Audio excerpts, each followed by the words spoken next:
Chapter 4, Advanced Features, Tools, and Settings. At this point, you have still only really scratched the surface of what a Facebook group can do and what it can be. There is a lot more setting up and creation to be done. To edit your group at any point, click on the down arrow at the top right of your page and then choose Manage Groups. This will bring you back to your group.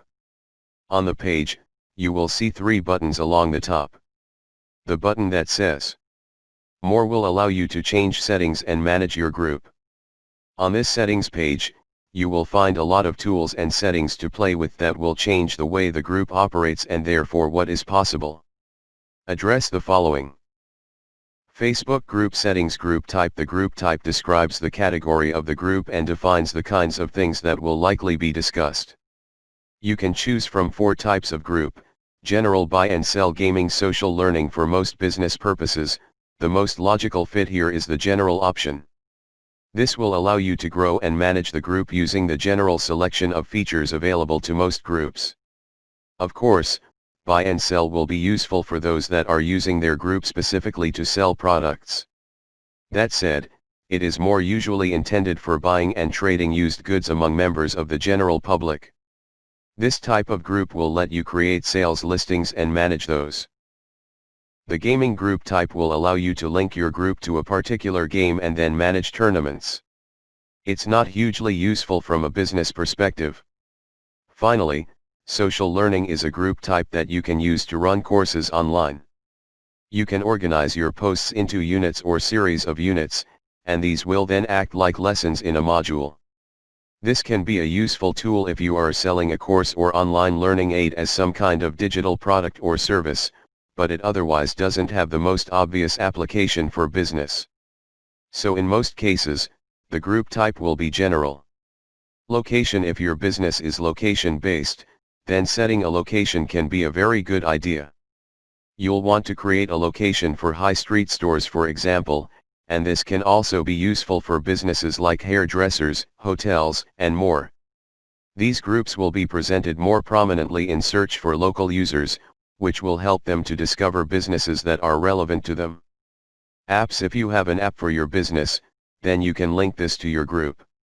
This is a great way to create synergy with what is another very powerful marketing tool.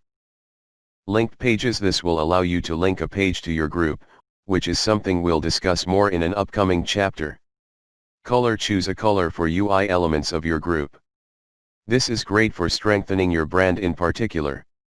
Web address. This is not the address of your website, as you might understandably have assumed, but rather refers to the address you want for the group, i.e. the group URL.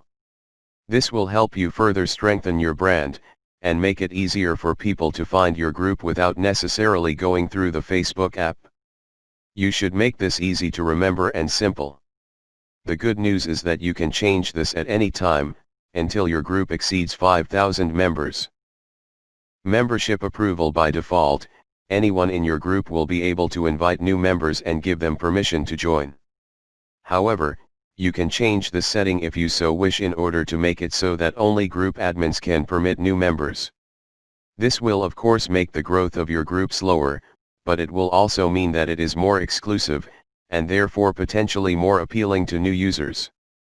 Chat creation permissions. Likewise, you can decide whether you will allow members to create their own chats within your groups, or whether this will be something that only you will be able to handle. In most cases, you want to encourage as much engagement and participation as possible, and allowing other members to create chats will mean that content generates itself and people spend more time engaged with your brand.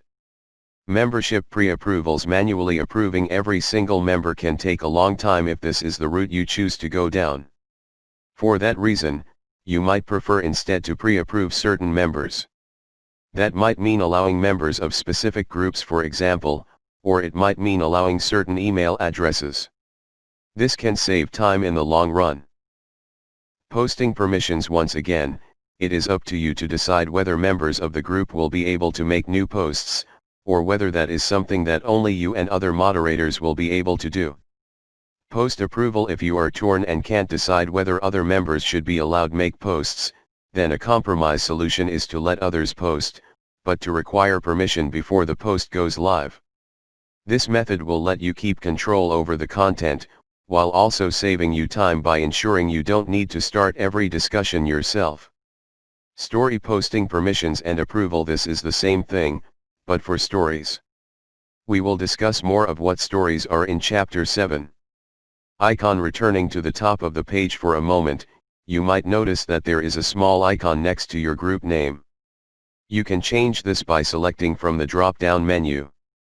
Unfortunately, the selection is quite limited here, and in most cases, it will make more sense to stick with the default option.